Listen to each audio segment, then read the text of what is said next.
To dig a little deeper into these charts and graphs, I'm going to analyze the statistics and give some insight as to what the results were. So to begin, we'll look at the average age based on gender, and the for females, the average age was 43.094, and for males, the average age was 44.314. So we can see that the average for males is higher than the average for females in age. Moving on, we'll look at the average age based on relationship status. So we'll start with the divorced. The average age is 41.84.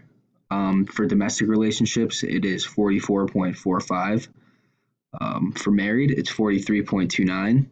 For single, it is 45. And for widowed, it is 54.38, sorry.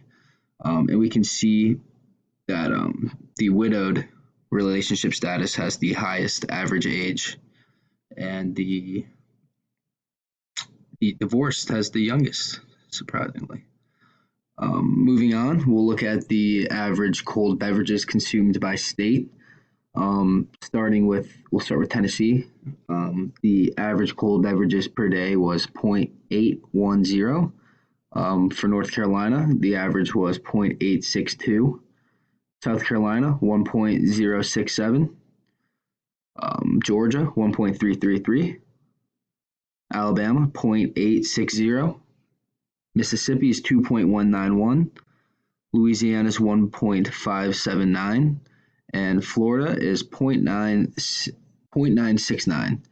So we can see from this that Mississippi has the highest average of cold beverages consumed per day. We'll move on now to the final chart. It is the preferred cold beverages based on age. So we'll start with diet carbonated. The average age was 42.08, sorry. Flavored sparkling water, the average age was 42.786. Iced coffee, 41.412. Iced tea, 43.941. Sports drinks, 42.406. Sugar carbonated, 44.97. Tap water, 44.771. And unflavored sparkling waters, 45.688.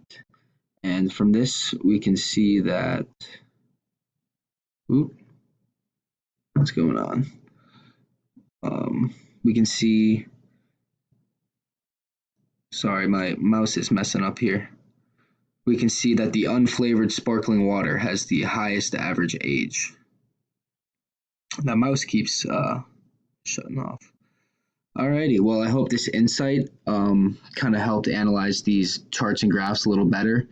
And yeah, that's about it. I hope you enjoyed. Thank you.